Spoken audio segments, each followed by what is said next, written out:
LSU Odyssey Oddcast. Presented by Uninterrupted Media.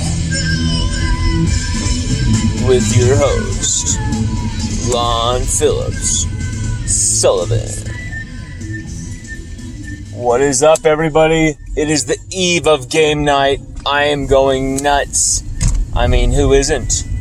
This is madness. LSU are about to take on UCLA in the Rose Bowl.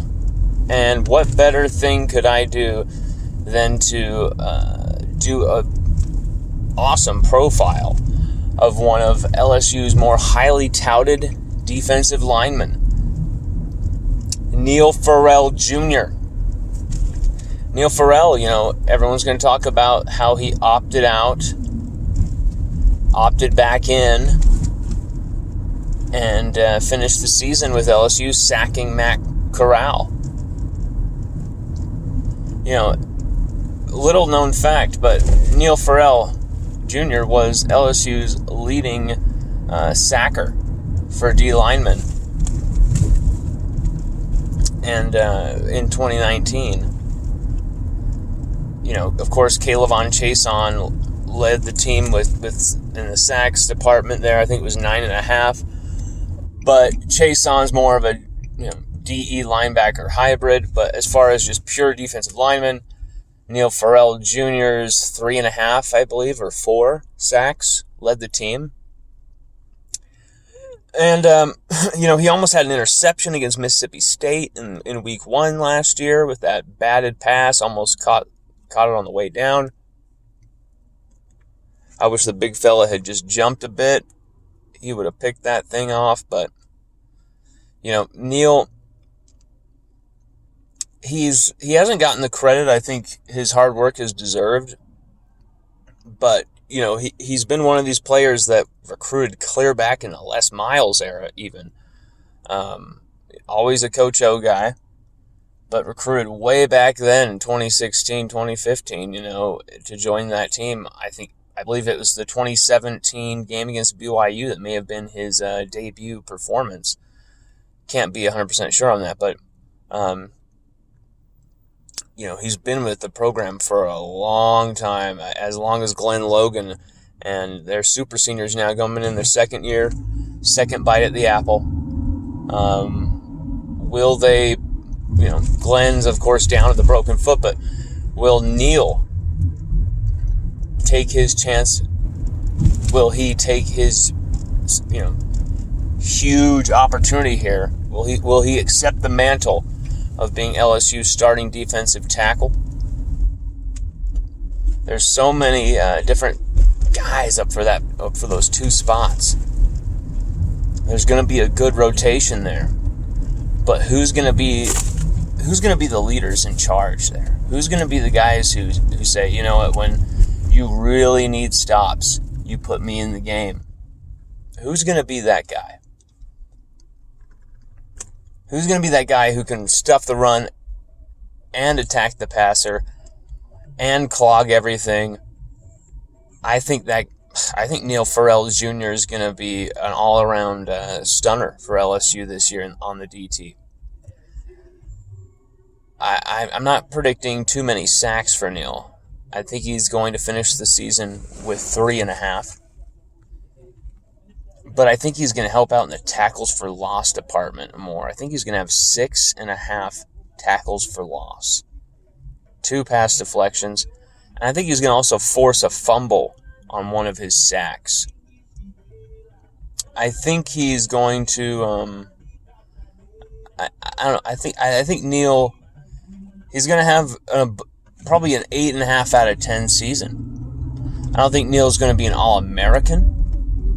But I think Neil's going to have a strong as hell season where he's going to compete on every down, and he's going to be a reliable force for LSU, where he's going to make big plays at big times, and he's going to be a big-time contributor. I hesitate to say starter. I think he'll start week 1. I wouldn't be surprised at that at all. And I wouldn't be surprised if he kept that starting job. But for me, I'm thinking, you have him come in with a Mason Smith as a combination behind, Joseph Evans and Jaquelin Roy being your number one.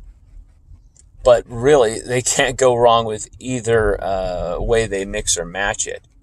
So we'll see. I'm very, very interested and intrigued to see if Neal, starts the season at DT,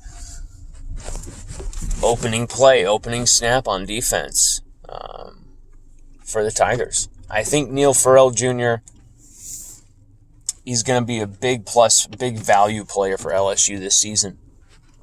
There's a lot of guys that people are predicting, just because you're saying this guy's going to have a great season, at least for LSU Odyssey, doesn't mean I'm always going to say it's packed with statistical things you can quantify. I think Neal's going to have a lot of pressures and quarterback hits more than a defensive tackle should or would, usually. I think you're going to see the defensive tackles have more of a emphasis on the backfield, more attacking of the quarterback, cleaning up. You're going to see the defensive ends just completely come blazing around those edges, and you're going to see the quarterback move up. And when they move up in the pocket, it is totally up to those defensive tackles to shed those guards, shed that center, and absolutely get that guy to the ground, especially dual threat quarterbacks who can break that first line of press, get through that little bit of the negative play. They're getting to the line. They're about to make maybe a 10, 12, 15-yard gain even on the play if you can't stop them. And then you got a guy like Neal Farrell Jr. putting them down. That's probably his most underrated part of his game, his run-stopping ability. And I'm talking about tracking guys down. Watch the Matt Corral sack last game of last year, how he goes from literally one side of the field clear to the other to put Matt Corral down after he had fallen down. He completely misses Matt Corral. Matt Corral jukes some guys, keeps rolling to his right, and the whole time Neal Farrell Jr. gets up and just tracks him down and then finishes him. Unbelievable sack. Huge play in the game. I think that's the type of effect Neal Farrell Jr. will have this season. It's just going to be way more heightened, and you're going to feel number 92 a lot more this year. I'm riding with Neal. I think he's going to be a great Tiger, and he's going to finish his season, his LSU career off in the absolutely right fashion. Go Tigers!